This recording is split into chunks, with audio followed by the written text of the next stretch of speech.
في مدينة وهران كان الناس يغلقون أبوابهم مبكراً.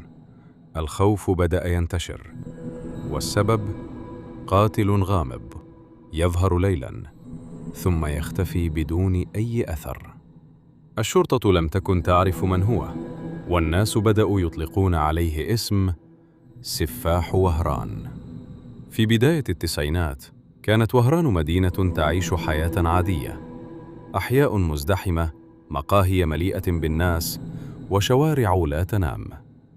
لكن في أحد الليالي كل شيء تغير. عثر على أول ضحية في ظروف مرعبة. الجريمة كانت صادمة، ليس فقط بسبب القتل، بل بسبب الطريقة البشعة التي نفذت بها. الشرطة اعتقدت في البداية أنها جريمة عادية، شجار، انتقام، أو سرقة انتهت بشكل دموي. لكن بعد أيام فقط حدثت جريمة ثانية، ونفس التفاصيل تقريباً. الضحايا يقتلون بوحشية، بدون رحمة، وبدون أي دليل واضح يقود إلى القاتل. وهنا بدأ الرعب الحقيقي. الناس في وهران بدأوا يخافون من الخروج ليلاً. بعض العائلات منعت أبنائها من السهر، والشائعات انتشرت بسرعة. منهم من قال إنه مجنون، ومنهم من قال إنه قاتل محترف، وآخرون قالوا إن الشرطة تعرفه لكنها لا تستطيع القبض عليه.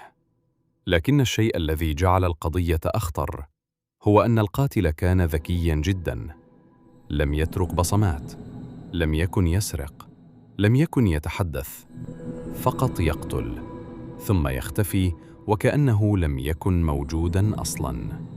ومع مرور الوقت عدد الضحايا بدأ يرتفع. كل جريمة كانت أبشع من التي قبلها، والصحف بدأت تتحدث عن قاتل متسلسل لأول مرة بشكل واسع. الشرطة الجزائرية دخلت في حالة استنفار، تحقيقات، حواجز، استجوابات، لكن لا شيء. لا أحد يعرف من التالي، ولا أحد يعرف أين سيظهر هذا السفاح مرة أخرى.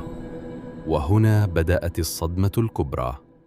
أحد الشهود قال إنه رأى رجلاً عادياً جداً قرب مكان الجريمة، ليس مخيفاً، ليس ضخماً، بل شخص يبدو طبيعياً تماماً.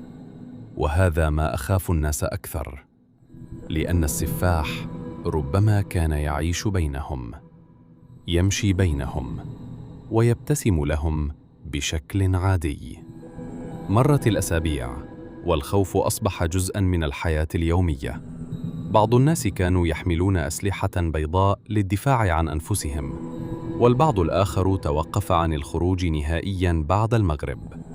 حتى المقاهي بدأت تغلق مبكراً، لكن القاتل ارتكب خطأ صغيراً، خطأ واحد فقط، وكان كافياً لتبدأ الشرطة بربط الخيوط. في إحدى الجرائم ترك خلفه أثراً بسيطاً، شيئاً لم ينتبه له أثناء هروبه، تفصيل صغير، لكن المحققين ركزوا عليه بشدة. ومن هناك بدأت الصورة تتضح. التحقيق قاد الشرطة إلى مشتبه به، رجل يعيش حياة عادية جدا، هادئ، لا يثير الانتباه. وبعض جيرانه قالوا إنهم لم يتخيلوا أبدا أنه قد يكون قاتلا. لكن عندما بدأت مراقبته لاحظت الشرطة أشياء غريبة: اختفاءات ليلية، تصرفات متوترة، وحركات غير مفهومة. ثم جاءت الصدمة. بعد مداهمة منزله تم العثور على أدلة مرعبة، أشياء مرتبطة بالضحايا، وأدوات يعتقد أنها استخدمت في الجرائم. وهنا انتهى الغموض. تم القبض على الرجل الذي أرعب وهران، الرجل الذي جعل مدينة كاملة تعيش في خوف. لكن الأكثر رعباً أنه أثناء التحقيق كان هادئاً بشكل غريب، وكأنه لا يشعر بأي ندم. المحققون حاولوا فهم السبب. لماذا فعل كل هذا؟ هل كان مريضاً نفسياً؟ هل كان ينتقم من المجتمع؟ أم أنه فقط شخص يستمتع بالخوف والقتل؟ لكن الإجابات لم تكن واضحة أبداً. القضية تحولت إلى حديث الجزائر كلها. الناس كانوا يتابعون الأخبار يومياً، والكل يريد رؤية وجه السفاح الحقيقي، الرجل الذي حير الشرطة ونشر الرعب في المدينة. وفي النهاية صدر الحكم عليه بالسجن لسنوات طويلة. وبعض الروايات تقول إن الناس ظلوا يتحدثون عن القضية حتى بعد سنوات من انتهائها، لأن الخوف الذي صنعه لم يكن عادياً.